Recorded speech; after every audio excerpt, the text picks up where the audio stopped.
Listo, mis hermanos. Empezamos nuestro estudio en esta tarde, sí, ya tarde, casi, sobre el libro del progreso del peregrino. Cuando dejamos nuestro estudio en el bloque pasado, estamos considerando la salida de Cristiano de la ciudad de destrucción y cómo él se encontró con sus dos vecinos, ¿cierto? Obstinado y flexible. Y flexible decide ir con él, pero se caen en el pantano de desaliento. Y ahí flexible dice, pues si el camino es tan difícil aquí al principio, ¿cómo puedo esperar algo mejor en el futuro? Entonces regresa a su hogar. Pero Cristiano recibe auxilio en la persona de auxilio y es sacado del pantano.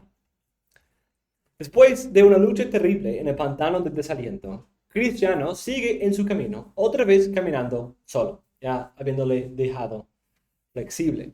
Cuando encuentra otro siervo del enemigo enviado para distraer y hacer desviar a los peregrinos, para que no lleguen a la puerta angosta y a Cristo. Entonces, el pantano del desaliento es algo que distrae a los cristianos, o los que serían cristianos, y también esta persona, sabio según el mundo.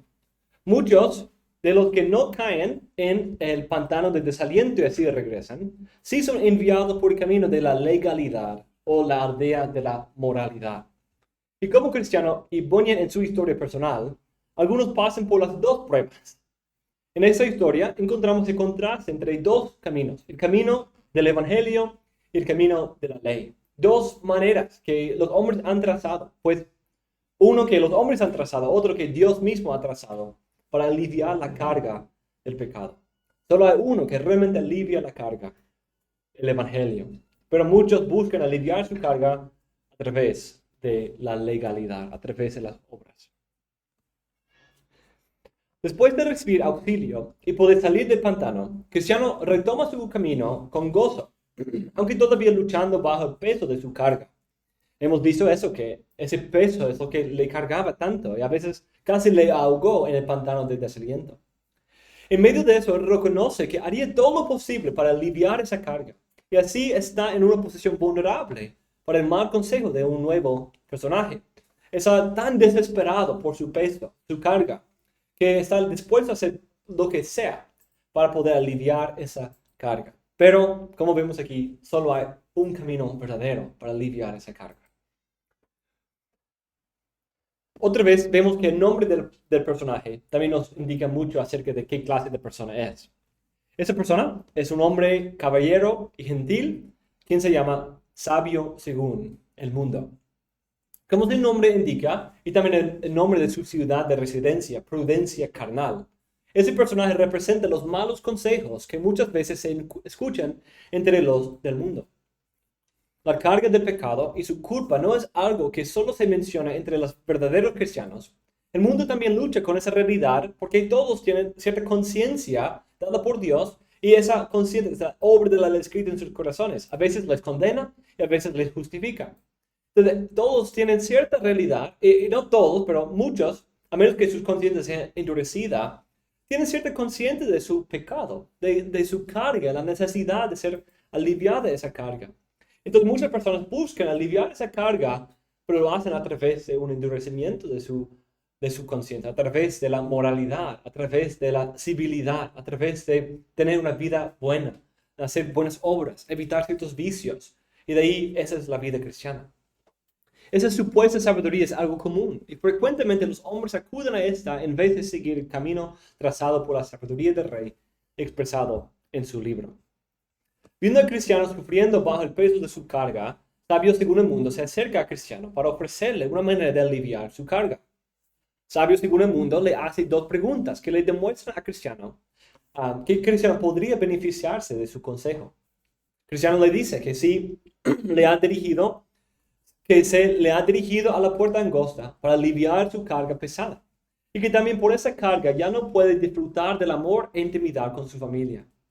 Por lo tanto, con el peso de su carga y el pesar de su corazón, que tiene por no tener a su familia, sabio según el mundo procede a darle algunos consejos que parecen sabios ante sus propios ojos y los de muchos como él, en que puede tener la solución a los dos problemas. Puede tener tanto el alivio de su carga como regresar a tener a su familia. Sabios según el mundo afirman la desesperación que causa la carga y reconoce lo difícil que es vivir bajo su peso. Eso es algo especial para el cristiano. Imagínate, porque hace un momento nadie más había visto su carga. Nadie más había entendido la carga que él tenía. Flexible no tenía esa misma carga, ¿cierto? Y por eso lo podía abandonar cuando las cosas se ponían difíciles, porque no tenía esa convicción de tener que aliviar su carga. Estaba contento y cómodo en su situación anterior. Entonces, tener que caminar en un camino difícil no valía la pena, porque no había la necesidad y convicción de aliviarse la carga. Pero sabios según el mundo y los otros de la legalidad ven la carga, pero tienen un camino falso para aliviarla. Dice, mi primer consejo es que cuanto antes se libere de esa carga. Mientras no lo haga, su espíritu carecerá de tranquilidad y no le será posible gozar, como corresponde, de las bendiciones que le ha concedido el Señor, su familia. Al escuchar esto, Cristiano concuerda con las palabras de sabios según el mundo. Y le dice que va por ese camino, porque era el camino trazado por evangelista para poder aliviar esa carga. Otra vez vemos la desesperación del cristiano, cuando reconoce que nadie, ni él, ni nadie más podía aliviar su carga. Dice, quiero aliviar esa carga y no puedo hacerlo. Pero sabio según el mundo saca provecho de esa desesperación para tentar y seducir al cristiano con lo que parece ser una mejor oferta. Sabio según el mundo le tienta al cristiano con dos cosas. En primer lugar, le advierte que el camino ha escogido por la dirección del evangelista es un camino duro y difícil que solo lleva a terrores y sufrimientos. Y podía señalarle al cristiano el lodo del pantano que ya había sufrido en el camino. Dice, mira tu ropa. Siguiendo ese camino, mira lo que te has encontrado. Te has encontrado en medio del lodo y casi te ahogaste ahí en el pantano. Ese es el camino que has escogido, ese es el camino difícil. Dice, maldito sea por tal consejo, hablando de evangelista. Precisamente este camino es el más molesto y peligroso del mundo. ¿No ha empezado ya a experimentarlo? Le veo lleno del lodo del pantano del desaliento. Y cuente con eso, que no es más que el primer eslabón de la cadena de males que por este camino le espera. Soy más viejo que usted y he oído a muchos dar testimonio de que en él encuentran cansancio, penalidades, hambre, peligros, cuchillos, desnudez, leones, dragones, tinieblas. En una palabra, la muerte con todos sus horrores. Créame, ¿por qué se ha de perder un hombre por prestar oído a un extraño? Noten la ironía, ¿cierto? Eso es exactamente lo que está pasando. A esto Cristiano responde que debido al peso de la carga y el juicio que espera recibir al final por ella, está más expuesto a sufrir estas cosas.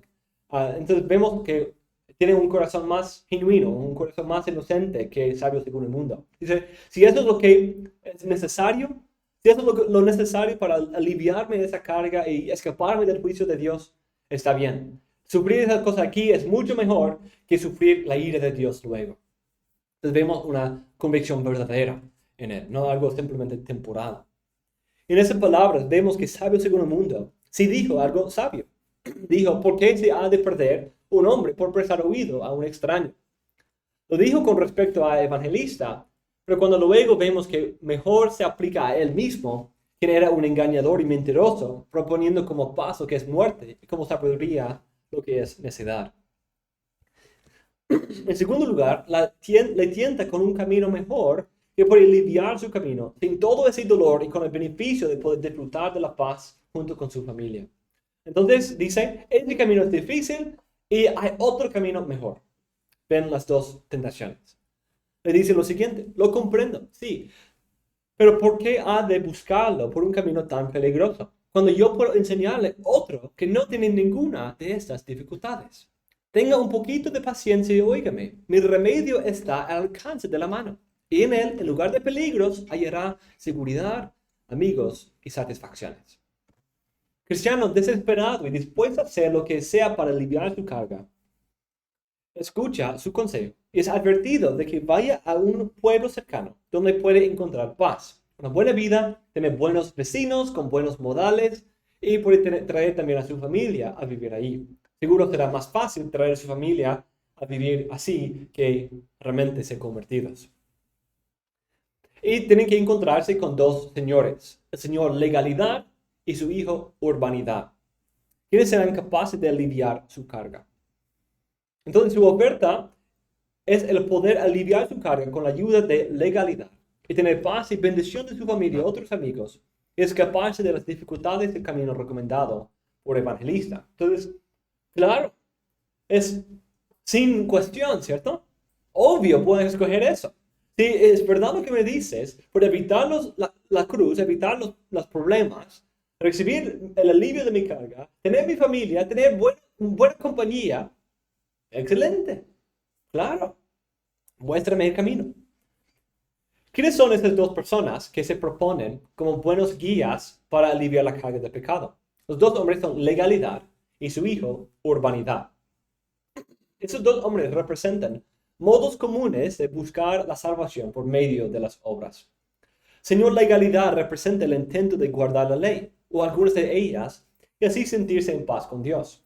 Es esa forma de religión que pone el énfasis en ciertas reglas externas, de evitar ciertos vicios, asistir a la iglesia, diezmar en la iglesia, orar y leer la Biblia, no mentir o tener prácticas engañosas en el trabajo, y así por evitar a los peregrinos. Y así inviten a los peregrinos a poner su fe en sus mejores obras, en ser mejores, poner su fe en que son mejores que otros hombres y poder cumplir cierta parte de la ley para poder ser salvos. ¿Cuántas veces hemos visto esto? Cuando pregunta a cualquier persona de la calle, ¿qué dice? Ah, sí, yo voy a los cielos porque soy, ¿qué? Soy una buena persona. Una buena persona. No soy tan malo como otros. Mira, mi tío, alguien le robó, nunca haría algo así.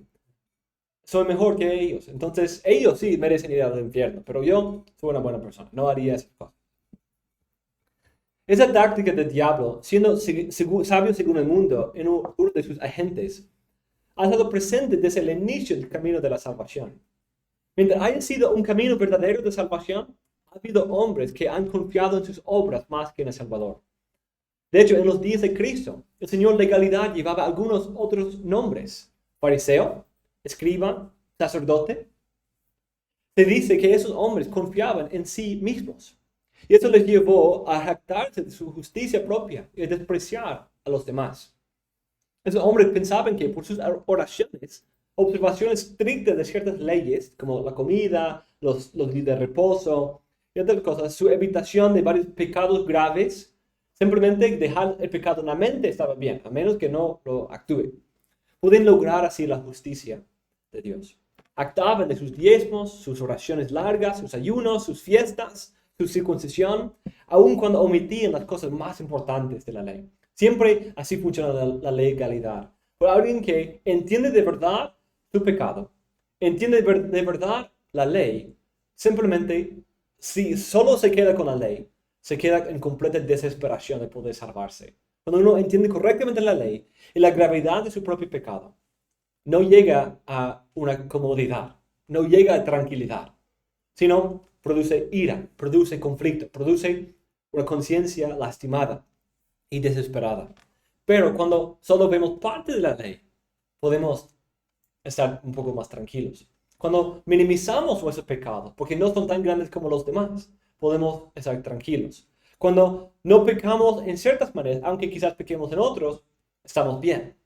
Pero cuando vemos la totalidad de la ley y la gravedad de que nuestro pecado entra hasta los pensamientos de nuestro corazón contra un Dios santísimo, ahí nos desesperamos y decimos: ¿quién me librará de ese cuerpo de muerte? Bunyan nos muestra otro retrato de la persona que se acude a la legalidad en su propia historia. Se describe a sí mismo de esa manera. Pero durante todo ese tiempo, cuando pensaba que cumplía tal o cual mandamiento, o hacía de palabra o de obra cualquier cosa que consideraba buena, tenía una gran paz en mi conciencia. Y debía pensar conmigo mismo: Dios no puede elegir sino estar ahora complacido conmigo. Pero para contarlo a mi manera, pensaba que ningún hombre en Inglaterra podía complacer a Dios mejor que yo. Eso es muy farisaico, ¿cierto? Muy de estilo de fariseo. Ese es el gran problema de esa legalidad. En primer lugar, su receta para paz no incluye una obediencia perfecta a la ley, porque no puede. Muchas veces la obediencia a la ley como la que Dios requiere se confunde con ceremonialismo, externalismo o formalismo. En vez de guardar de veras toda la ley, se enfatiza en guardar ciertas ceremonias o ritos externos que son relativamente fáciles de cumplir. Es fácil ir a la iglesia los domingos. Eso es relativamente fácil. Pero tener un corazón justo, íntegro, humilde, que ama a los demás, eso es un poco más difícil. El apacentar mi conciencia con ir a la iglesia, el leer un versículo de la Biblia cada día, eso es relativamente fácil en comparación con ser perfecto. Entonces, en segundo lugar, ese formalismo no puede aliviar la carga completamente, pero sí puede aliviar el peso de la carga. Es decir, alivia la experiencia de su peso en una persona. Entonces, por eso, algunas personas sin una convicción verdadera llegan a la señor legalidad y en vez de encontrarse con cristianos, se quedan ahí, viven ahí, porque han encontrado una manera de apacentar sus conciencias que no sea la manera verdadera. La persona es engañada por esas mentiras del señor legalidad y por aliviar su carga, por compararse con otros, por cumplir un estándar externo y formal, pero no se ha liberado en verdad de la carga del juicio o la ira de Dios. Su pecado se queda ahí, pero lo hemos tapado con una cobija, lo hemos escondido en la bodega y no lo mencionamos, pero sigue ahí. Si el peso solo fuera el sentirse mal por algunos pecados, Señor, la legalidad puede ayudar. ¿Por qué? Puede decirte, pues, por lo menos tus pecados no son tan grandes como otros. Pues mira, aunque sí tienes algunos pecados, pero todos tenemos pecados, pero tienes esas cosas que sí haces bien. Entonces, quita ese peso de sentirse mal.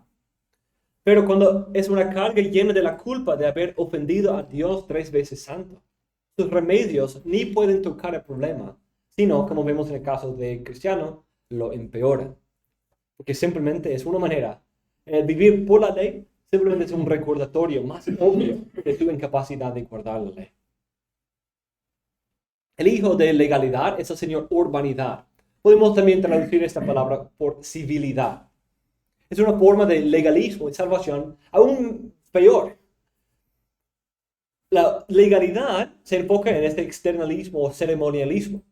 La urbanidad o civilidad es lo que normalmente encontramos en la calle. Esa persona no lee su Biblia, no ora, no va a la iglesia, pero es una buena persona porque dice sí, dice Señor, dice por favor, dice gracias, de nada, dice cosas buenas. Él abre la puerta para alguien más en el supermercado. Él no grita a las personas cuando le corchen en el carro. Entonces, es una buena persona, es muy civil, es muy gentil en su manera de tratar a otros. ¿Qué es eso?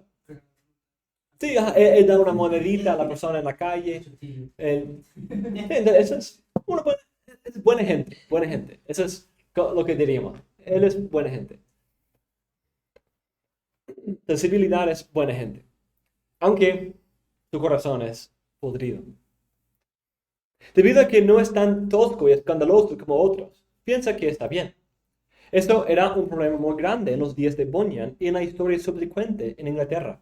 Nosotros tenemos la tendencia de criar a nuestros hijos de esa manera. Criamos a nuestros hijos simplemente con la meta de que lleguen a ser civiles. No estoy diciendo que no deben ser civiles, pero a veces eso llega a ser la parte más importante. No importa si odian a los demás, pero al menos que digan gracias y digan por favor, hemos hecho nuestro trabajo. Pero sí, puede ser parte del trabajo, pero es mucho más que eso, porque su problema va mucho más a fondo que eso. Especialmente en la era victoriana, en el tiempo de Bunyan y después, la civilidad, la caballería fue algo tan importante. En el tiempo de Spurgeon fue algo tan difícil. Todos eran buena gente. Todos decían cosas lindas, incluso podían ofender a alguien, insultar a alguien de manera linda, de manera civil. Entonces, en nuestros propios días encontramos a muchas personas que ni van a la iglesia, ni oran, ni leen la Biblia, ni les importan las cosas de Dios, pero son civiles, de buenos modales, y así son mejores externamente que el asesino o ladrón, pero sigue con una carga pesada que lo hundirá al sepulcro. Miden su aprobación delante de Dios en base de la aprobación que reciben de otros. Y así pueden olvidarse del peso de la carga, pero siguen expuestos al juicio de Dios. Lucas 16:15 dice, y Él les dijo, vosotros sois los que os justificáis vosotros mismos ante los hombres, pero Dios conoce vuestros corazones, porque lo que entre los hombres es de alta estima, abominable es delante de Dios. Esa experiencia de caer en el engaño de sabio según el mundo y buscar aliviar su carga por la ayuda de legalidad y urbanidad, refleja la propia experiencia de Bunyan. Él también pasó por este proceso y pueden ver ahí en el apunte una cita de eso. Por temas de tiempo vamos a saltar. La historia de Cristiano nos invita a considerar a nosotros mismos para asegurar que no hayamos sido engañados por la prudencia carnal de sabios según el mundo. Pocos se oponen a una vida religiosa externa. El mundo no tiene tanto problema con una vida de ir de vez en cuando a la iglesia para el día de resurrección, ir a una vigilia el día del Viernes Santo, para la Navidad. Nadie se opone a eso, especialmente en nuestro contexto. Eso de hecho se espera. Eso es parte de ser ecuatoriano. Es ir a la iglesia para la Navidad y para el Viernes Santo. Entonces, es una buena persona. Entonces, nadie realmente rechaza eso, porque hay que recibir su inyección de una conciencia apacentada por obras religiosas. Pero vivir como nuevas criaturas, el huir el pecado, el alejarnos del pecado, el odiar el pecado, el llamar al arrepentimiento y seguir a Cristo, es una cosa extraña y rechazable y condenable delante del mundo. Tristemente, el cristiano sigue el consejo de sabios según el mundo y trata de aliviar su carga por ir a la casa de legalidad. Pero en el camino, tiene que pasar por una alta montaña. Esa alta montaña representa el monte Sinaí, con sus relámpagos y truenos y la ley. Para llegar a la legalidad, uno tiene que pasar por obediencia a la ley. Y cuando el cristiano trataba de subir la montaña, sintió aún más el peso de su carga, la vergüenza de su pecado y ahora aún más la vergüenza de haber prestado oído al consejo de sabios según el mundo. Ya empezaba a darse cuenta de que eso no fue una buena decisión. Y ahora fue abrumado por el terror de que el monte iba a caerse sobre su cabeza y aplastarle. Como dijimos, la justicia que ofrece legalidad es solo parcial. Pero cuando alguien que realmente se para delante de la ley de Dios y entiende el peso de su carga de pecado, no puede conformarse con ese formalismo porque está demasiado consciente de sus propios pecados y faltas. No puede aliviar su carga en ese camino porque el peso es demasiado para que algunas reformas externas lo arreglen. Spurgeon dice, comentando sobre esta cosa, dice, el señor sabio según el mundo lo llama, junto con su amigo el doctor legalidad, y su asistente cirujano el señor urbanidad. Y esos prueban su bálsamo del orgullo y el yeso de la bondad natural. El doctor legalidad encuentra a su paciente perturbado con las amenazas del evangelio, las doctrinas de la Sagrada Escritura y le dice, esas cosas son muy ciertas, pero no tienes que preocuparte, porque no has sido tan malo como muchos. Y si te ve mal a ti, te irá muy mal a la mayoría de la gente. Estás bien, porque has sido honesto, servicial, generoso y religioso. Ay, pero si Dios ha estado tratando con ese hombre, dirá, pero no estoy bien, siento que merezco la ira de Dios y que la bondad no está en mí. Ustedes pueden pensar que es así, pero yo me conozco. He mirado dentro de mi corazón y encuentro toda clase de maldad ahí. Oh, si tuviera paz, oh, si tuviera paz. La justicia propia es un lecho demasiado corto para que un pecador despierto se extienda sobre él. Ni los aduladores pueden engatusarlo para que tenga una paz pasada en el olvido de la ley divina. Entonces, vemos, esto es lo que sucede con Cristiano aquí. Él verdaderamente había sido despertado en su conciencia por el Espíritu Santo, convencido de sus pecados. Pero muchos llegan despierto a medios, a mediados, ¿sí? Ven la ley y dicen, sí, nunca he matado, está bien. Nunca he cometido adulterio. Eso bien entonces. Nunca he adorado un ídolo. Nunca haría eso. necedad. Entonces vemos esas cosas y lo vemos de manera parcial, de manera codicial. Pues, no voy a prestar atención a eso. Sí, o como Pablo. Pablo decía, no sabía. Hace que leí en la ley, no codiciarás. Y de ahí, ¡pum!, su religión externa se derribó. Dijo, cuando considero mi vida externa, soy hebreo de hebreos, guardador de la ley, justo conforme a la ley. Pero cuando considero mi corazón, la codicia que está en mi corazón, según el ejemplo de Pablo, no me puedo aferrar de mí mismo. No me puedo confiar a mí mismo. Ante el monte Sinaí, Cristiano solo vio su carga como más grande y más pesada. La legalidad, en verdad, no puede aliviar la carga de un pecador. Puede darle la paz falsa de habérsela aliviado. Pero no puede darle la justicia necesaria para una paz eterna. En este momento, cuando está viendo ahí, mirando hacia arriba, asombrado por los relámpagos y truenos y los mandatos de la ley, viene evangelista y lo confronta y lo ayuda, le ayuda.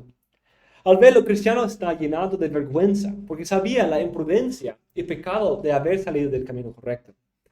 Al ver su imprudencia, Evangelista le cita 2 versículos bíblicos. Mirad que no rechazáis al que habla, porque si aquellos que no escaparon, si aquellos no escaparon cuando rechazaron a que les amonestó sobre la tierra, muchos menos escaparemos nosotros si nos apartamos de aquel que nos amonesta desde el cielo. Y más, mi justo vivirá por la fe, y si retrocede, mi alma no se complacerá en él. 2 textos de Hebreos que simbolizan la importancia de escuchar y seguir firme en el camino. El evangelista le advierte que él ahora está en esa posición. Está yendo en el camino de uno que ha rechazado el consejo y sabiduría de Dios para escuchar y seguir el consejo malo de una prudencia carnal y mundana, y está en peligro de esta perdición. No es todavía demasiado tarde, pero está ahí en la línea, donde puede escoger perderlo todo o puede regresar. Al escuchar que ha agregado más pecado a su carga, Cristiano cae como muerto. Pero el evangelista responde con otros 2 textos bíblicos para darle aliento. Todo pecado y blasfemia será perdonado a los hombres. Y no seas incrédulo, sino creyente. Por esas palabras, el evangelista le asegura que incluso por este pecado de haberse apartado del camino correcto, habrá perdón. Aunque ese pecado hace la carga más pesada por un momento, no le pone fuera de alcance del remedio de la cruz de Cristo. Entonces, eso es algo de mucha ayuda. Esas personas que están en medio de la legalidad o traten de ir por ese camino, mientras guardan su autojustificación, están perdidos. Pero habrá perdón si solo rinden su autojustificación y van a la cruz de Cristo. El evangelista procede con una denuncia del sabio segundo el mundo. Explica por qué los peregrinos deben rechazar como abominable esos consejos. Y dice 3 cosas. Por eso 3 cosas hay en el consejo de ese hombre que debes aborrecer con todo tu corazón. Primero, que el que te haya desviado del camino. Segundo, el haber procurado hacerte repugnante la cruz. Y el haberte encaminado por esa senda que conduce a la muerte. Primeramente, debes aborrecer el que te haya extraviado del camino y el que tú hayas consentido en hacerlo. Porque eso significa rechazar el consejo de Dios a cambio del consejo del hombre. El Señor dice, esforzaos a entrar por la puerta angosta, que era aquella hacia la que yo te dirigí. Porque estrecha está esta puerta que lleva a la vida, y pocos son los que la hallan. De esa puerta del camino que a ella conduce te ha desviado ese malvado, para llevarte al borde de tu ruina. Debes pues aborrecer su conducta y odiarte también a ti mismo por haberle prestado oído.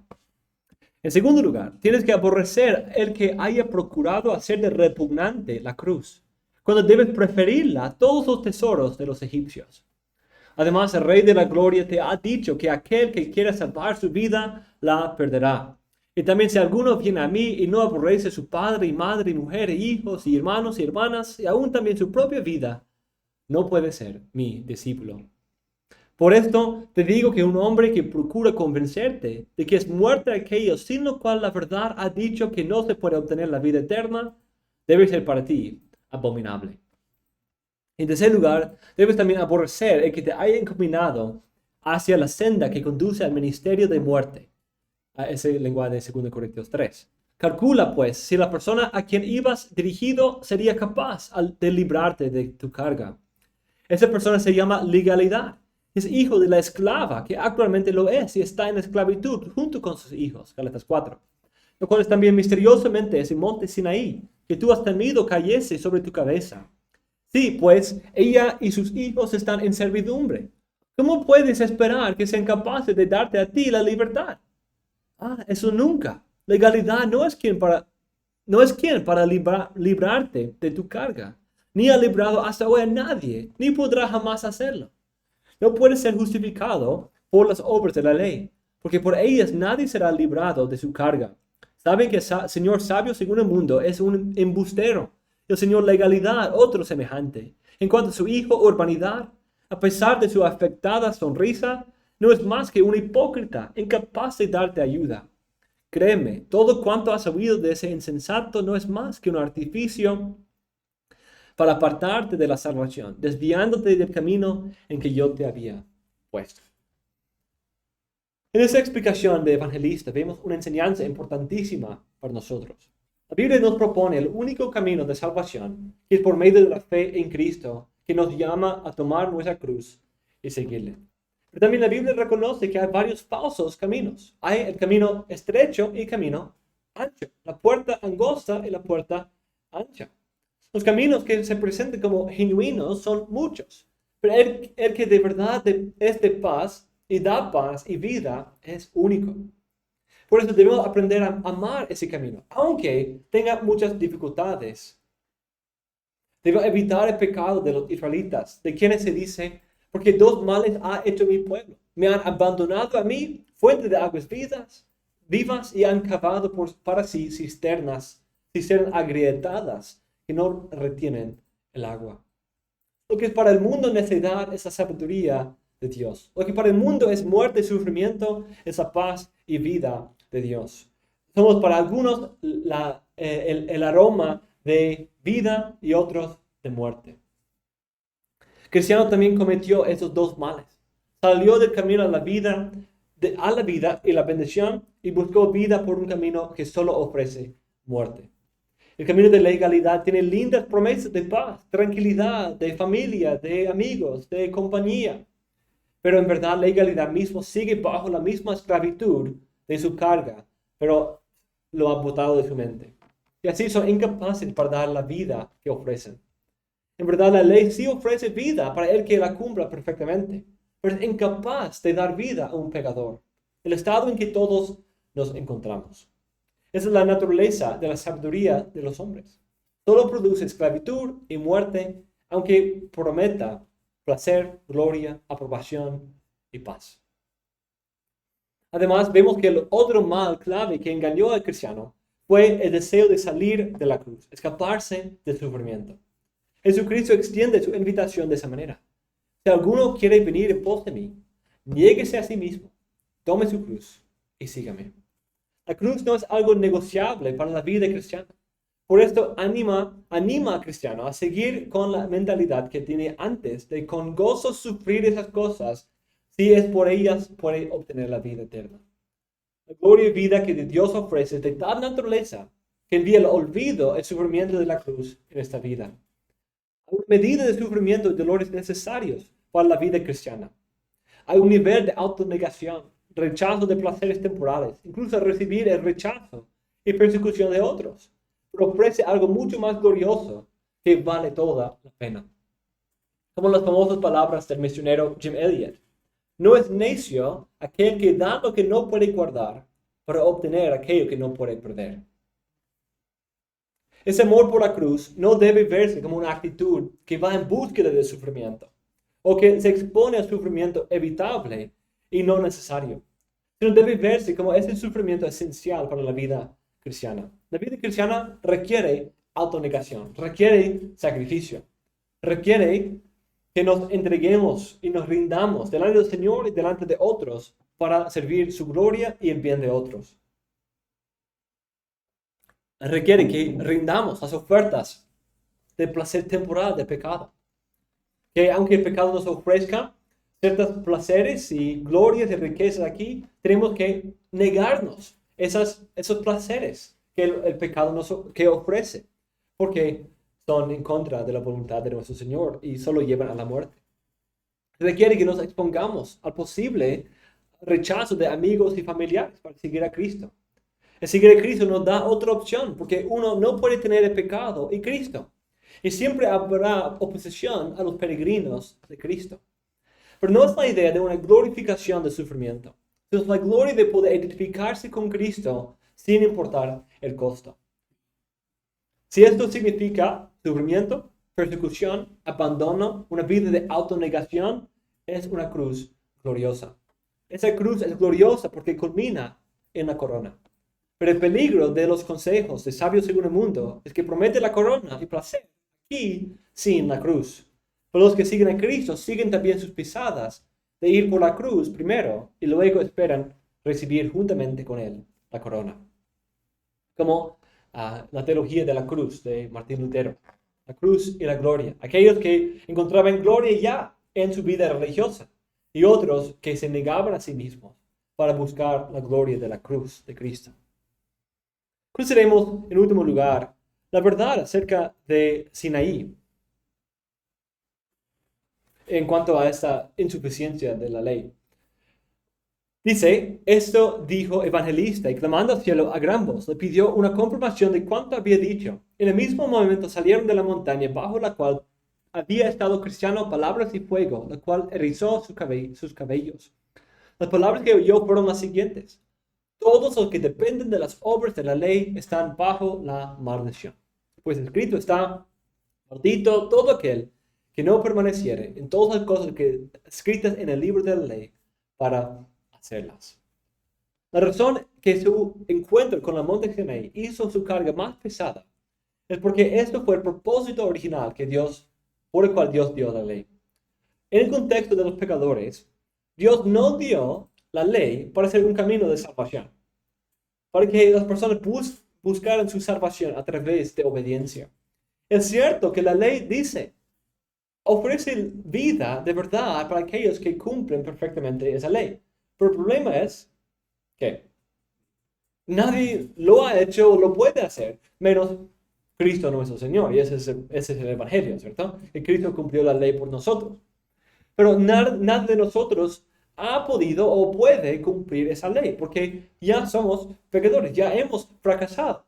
No es simplemente decir, pues desde ahora y adelante ya no lo voy a hacer, sino ya lo hemos quebrantado y la ley dice, maldito todos los que no permanecen ahí. Y dice, el alma que peca morirá. No ofrece esa vida o salvación.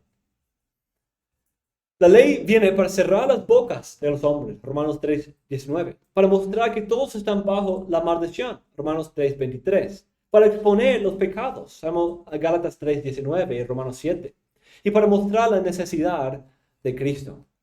La ley no es una herramienta para la justificación, sino es una herramienta para despertar al pecador a su estado, mostrarle el juicio que merece y apuntarle a otra fuente si quiere recibir vida y justificación. Y eso es la ley en su contexto pactual. Pero solo la ley simplemente te mata. Pero en el contexto del Antiguo Testamento, la ley dice, mira esas promesas, mira detrás de los sacrificios, hay esperanza. No mira a mí, sino mira a aquel quien cumple la ley. La ley promulgada en el monte Sinaí en el contexto de las Escrituras, apunta a la persona a lo que sucedió en el otro monte, el monte Calvario, para poder encontrar allí la vida, salvación y alivio de la carga. Bunyan dice de sí mismo lo mismo que se puede decir de cristiano en este lugar. Pero pobre infeliz de mí, todo ese tiempo ignoraba a Jesucristo y andaba por ahí estableciendo mi propia justicia. Yo hubiera perecido en ella si Dios por su misericordia no me hubiera mostrado más mi estado de naturaleza. Eso es lo que el evangelista está haciendo, mostrándole, llamándole a cristiano a ver su estado y arrepentirse de ese pecado, de haber abandonado el camino correcto. Entonces, habiéndose caído del camino correcto para buscar vida por un camino que solo lleva a la esclavitud, muerte, maldición, Cristiano cae en gran desesperanza, pensando que ya no había lugar para él. Cristiano lamentaba el momento que se encontró con sabios según el mundo y deseaba nunca haber seguido su consejo. Pero si no fuera por la gracia de Cristo, la instrumentalidad de evangelista, esa montaña sí se habría desplomado sobre su cabeza. Eso es lo mismo que sucedió en la vida de Bunyan, cuando se encontró con las mujeres de Bedford, que les demostraban la falsedad de su legalidad. El Señor puso justo esas personas, esa conversación, que le despertó a ver que no estoy guardando la ley, no estoy perfecto. Necesito lo que ellas tienen, esa obra de Cristo en sus vidas. Dice, ¿qué le parece, Señor mío? ¿Queda aún alguna esperanza para mí? ¿Me será posible retroceder para dirigirme hacia la puerta angosta? ¿No seré por esto desamparado y rechazado de allí con ignominia? Siento mucho pesar por haber escuchado los consejos de ese hombre. ¿Podré obtener perdón de mi pecado? Qué pregunta tan importante. Y a esta pregunta responde, muy grande es, sin duda, tu pecado, pues has hecho con él dos cosas malas. Has dejado el camino del bien y has entrado en sendas prohibidas. Sin embargo, el hombre que está en esta portezuela te recibirá, porque hay en él buena voluntad para con los hombres. Solo una cosa te advierto, guárdate mucho de no extraviarte una segunda vez, no sea que perezcas en el camino cuando se inflame de pronto su ira. No le dice, no es tu culpa, sino échale la culpa a sabios según el mundo. Ni no te preocupes, está bien, no es una gran cosa. Sino dice, tienes razón, tus pecados son bien grandes. Lo que has cometido es algo bien grave. El Evangelio reconoce con mucha claridad. De hecho, solo el Evangelio realmente entiende la gravedad del pecado. El Evangelio nos muestra que el pecado merece la muerte de Cristo. Que el pecado es tan grande que para salvar a los pecadores, Dios tiene que matar a su propio hijo. Sacrificar a su hijo. No hay otra manera. Entonces nos muestra aún más claramente la gravedad de lo que nuestro pecado merece. No trata de minimizarlo. Dicen, tranquilo. No, muchos lo cometen, está bien. Se nos dice, de verdad, ese es un pecado muy grave, que muchos han caído ahí y se han perecido. Y si vuelves a hacerlo, y si te quedas ahí, puedes también perecer. Entonces, huye con todo tu alma de ese pecado. Arrepiéntete de verdad de ese pecado. Pero no lo deja simplemente con eso, sino dice, sí, el hombre que está ahí en la puerta angosta tiene buena voluntad para con los hombres. Está muy dispuesto a recibir aún los peores de los pecadores. Lo que el cristiano necesitaba era ver la gravedad de su pecado. Uno, porque es necesario considerar que no era meramente ir en contra del evangelista. No era simplemente no escuchar su consejo, sino era ir en contra de Dios. Dos, al ver el peligro y gravedad de ese pecado, puede estar más alerta y atento para no ser engañado otra vez. Y tres, al ver la gravedad de su pecado y llegar al fondo de la desesperación de encontrar alivio por otros caminos, el cristiano ahora puede atesorar más cuando Cristo le alivia de su carga y le da vida y libertad de verdad. A pesar de la grandeza del pecado del cristiano, el evangelista le envía de nuevo a la puerta angosta con dos cosas. Primero, con la esperanza que a pesar de ese gran pecado todavía será recibido porque el portero esté en una buena disposición y voluntad para con los pecadores. Y segundo, con la advertencia de que no se desvíe otra vez, porque no sabe cuándo será el otro momento para comparecerse delante del tribunal de Dios y rendirle cuenta. Y quizás la próxima vez el evangelista no va a estar pasando por ahí. No va a haber esa ayuda para aliviar, para sacarlo de ese peligro. Quizás justo en ese momento será el día del juicio. Otra vez el cristiano se dirige a la dirección de la puerta angosta. Esto es un momento apropiado para tocar esa parábola, cuando Cristo dice, entrar por la puerta estrecha, Porque ancha es la puerta y amplia es la senda que lleva a la perdición, y muchos son los que entren por ella. Porque estrecha es la puerta y angosta la senda que lleva a la vida, y pocos son los que la hallan. En este texto vemos una de las parábolas más bases para la historia de cristiano. La puerta angosta y la senda estrecha y recta son el camino esencial por el cual todos los peregrinos tienen que pasar para llegar a la ciudad celestial. Pero el libro está lleno de muchas tentaciones de ir por otro camino, como este camino al pueblo moralidad, y también de muchas personas que tratan de llegar a la vida, pero no quieren pasar por el camino correcto, no quieren pasar por la puerta angosta. Y algunos que regresan, algunos como ignorante, a quien conoceremos mucho después, que parecen estar en el camino correcto, pero en verdad aparece al final que nunca habían entrado en el camino correcto. En esta historia vemos el contraste fuerte entre el camino verdadero trazado por Dios que lleva a todos a través de la puerta angosta y el camino recomendado por la sabiduría del hombre, que parece bueno, agradable y lleno de promesa, pero solo lleva a la perdición. Y tristemente, como dice Cristo, muchos son los que pasen por esta puerta y pocos son los que hallan el camino a la verdad. Cuando el cristiano llega a la puerta angosta, se ve un letrero: llamad y se os abrirá. El camino que pasa por la puerta angosta es un camino de humildes, con corazones contritos por sus pecados, que reconocen la gravedad de su condición y que al entrar por ese camino es la única opción y que solo pueden recibir vida por una obra de gracia y misericordia de parte de Dios. Y vemos que el cristiano tiene todo esto. De hecho, su encuentro con Monte Sinaí le produjo un corazón aún más humilde, vaciado de toda autoconfianza y completamente contrito y convencido de la urgencia de su caso. Entonces, de modo que llamó con insistencia, diciendo: ¿se me permitirá entrar ahora? ¿Tendrá el que está dentro la voluntad de abrirme? A mí, pobre y miserable, aunque haya sido un rebelde y no tenga mérito alguno para ello. Si llego a entrar, entonces cantaré eternamente sus loores en las alturas. Los hijos de legalidad llegan a la puerta de la salvación y demandan una entrada. Muestran las medallas de sus buenas obras y cumplimiento de leyes y sus ceremonias y demandan que el portero les abra. Demuestran el registro de sus oraciones, lecturas, vigilias, ayunos, diezmos, asistencias, para demandar una entrada. Pero pecadores como cristianos que entienden la gravedad de su pecado y su desesperación, vienen tirándose sobre la misericordia y la buena voluntad del Señor. Otra parábola que demuestra ese contraste es el publicano y el fariseo, ¿cierto? Vemos esa oración. Uno diciendo: mira, Señor, escúchame, porque mira, yo ofrendo, yo doy mis diezmos, yo ayuno. Entonces, escúchame, recíbeme por todo lo que yo hago. De ahí el publicano diciendo: tengan misericordia de mí, ten misericordia de mí, un pecador. Es la diferencia. En la Biblia nos encontramos con alguien que tenía una experiencia parecida.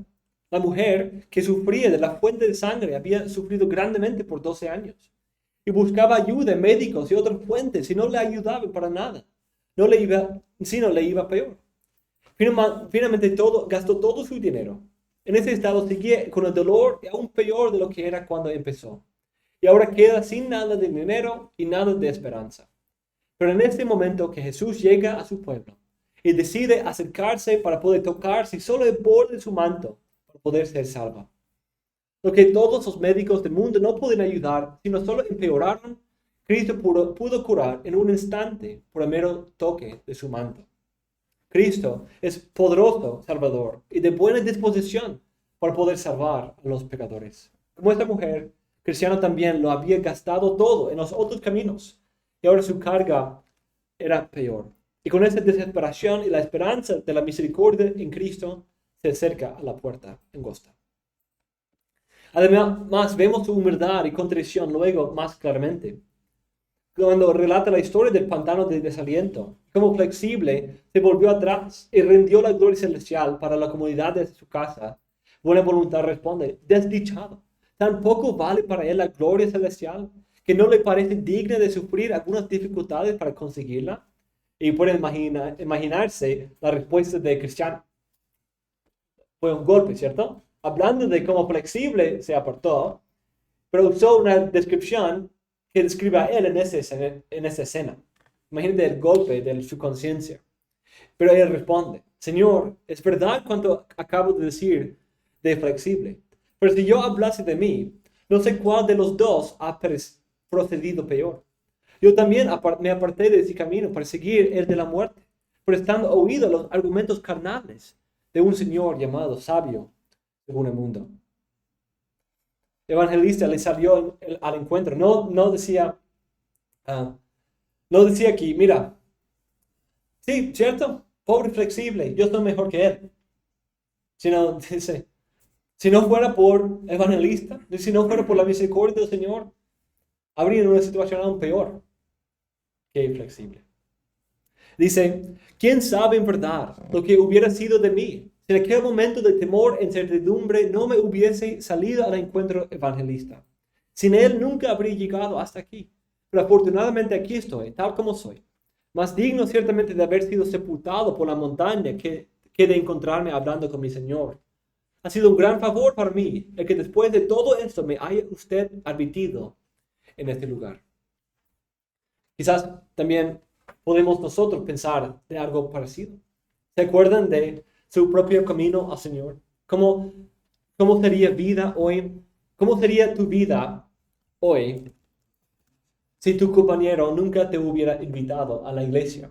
O si nadie hubiera predicado ese sermón.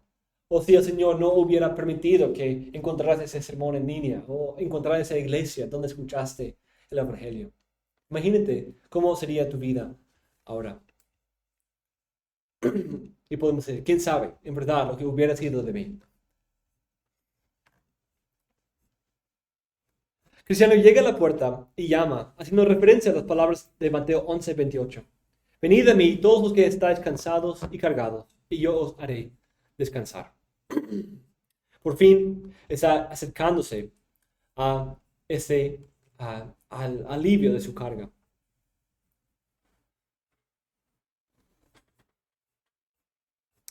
Entonces vemos esos dos caminos contrastados. Uno que promete paz, tranquilidad en base de mentiras. Pero el otro que da verdadera paz. Uno que produce orgullo, el otro que produce contrición y humildad. Uno que aferra de las promesas y justicia de alguien más, y uno que depende de su propia autojusticia. Uno que puede vivir bien, puede tener buena compañía, puede tener riqueza y fama, aprobación de los hombres. El otro que lleva a ser rechazado, sacrificarse, negarse a sí mismo. Pero si solo lo pensamos en esa manera, uno parece obviamente mejor. Pero el camino a través de la puerta angosta, esa puerta de dificultades y cruz, lleva a un fin glorioso. Qué glorioso pensar de la bondad de nuestro Señor, que cuando nosotros en nuestro pecado nos apartamos, Él está dispuesto y de una buena disposición para recibir a los pecadores. Y que Él dice, toda blasfemia y pecado de los hombres les serán perdonados. Qué glorioso pensar de que aquellas cosas de las cuales no pudimos ser justificados bajo la ley, en Cristo somos completamente justificados. Gloria al Señor por la verdad del Evangelio. Y que hay un camino de verdad. Y no estamos dejados a nuestros propios méritos o nuestras propias obras. Porque seguro nuestro fin sería el infierno.